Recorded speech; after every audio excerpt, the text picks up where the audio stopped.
masjid, musola menggunakan toa tidak. Silahkan, karena kita tahu itu bagian dari syiar agama Islam, ya. Tetapi ini harus diatur tentu saja. Diatur bagaimana volume speakernya gitu, toanya itu nggak boleh kenceng-kenceng, 100 desibel maksimal. Diatur bagaimana kapan mereka bisa mulai menggunakan speaker itu sebelum adzan dan setelah adzan, bagaimana menggunakan speaker di dalam dan seterusnya. Tidak ada pelarangan. Ini aturan ini dibuat semata-mata hanya untuk membuat masyarakat kita semakin harmonis, meningkatkan manfaat dan mengurangi mafsadat. Jadi menambah manfaat dan mengurangi ketidakmanfaatan.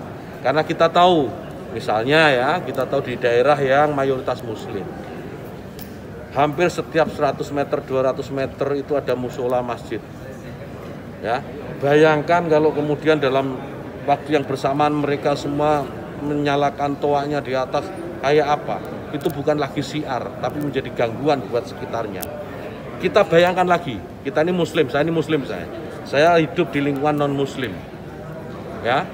Kemudian rumah ibadah saudara-saudara kita non muslim itu bunyikan toa sehari 5 kali dengan kenceng-kenceng secara bersamaan, itu rasanya bagaimana? Yang paling sederhana lagi, tetangga kita ini kalau kita hidup dalam satu komplek itu misalnya, kiri kanan depan belakang pelihara anjing semua. Misalnya menggonggong dalam waktu yang bersamaan, kita ini terganggu enggak? Artinya apa? Bahwa suara-suara ini, apapun suara itu ya, ini harus kita atur supaya tidak menjadi gangguan.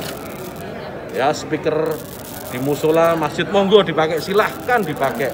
Tetapi tolong diatur agar tidak ada yang merasa terganggu.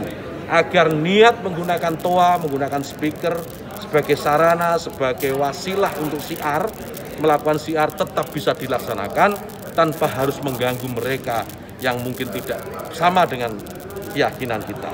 Berbeda keyakinan kita harus tetap hargai. Itu saja intinya. Jadi saya kira dukungan juga banyak atas ini, karena di alam bawah sadar kita kan pasti mengakui itu. Kawan-kawan wartawan ini juga pasti merasakan itu, bagaimana kalau suara itu tidak diatur pasti mengganggu. Truk itu kalau banyak di sekitar kita diam di satu tempat, kemudian misalnya ada truk kiri kanan kita, depan belakang kita, mereka nyalakan mesin sama-sama, kita pasti terganggu.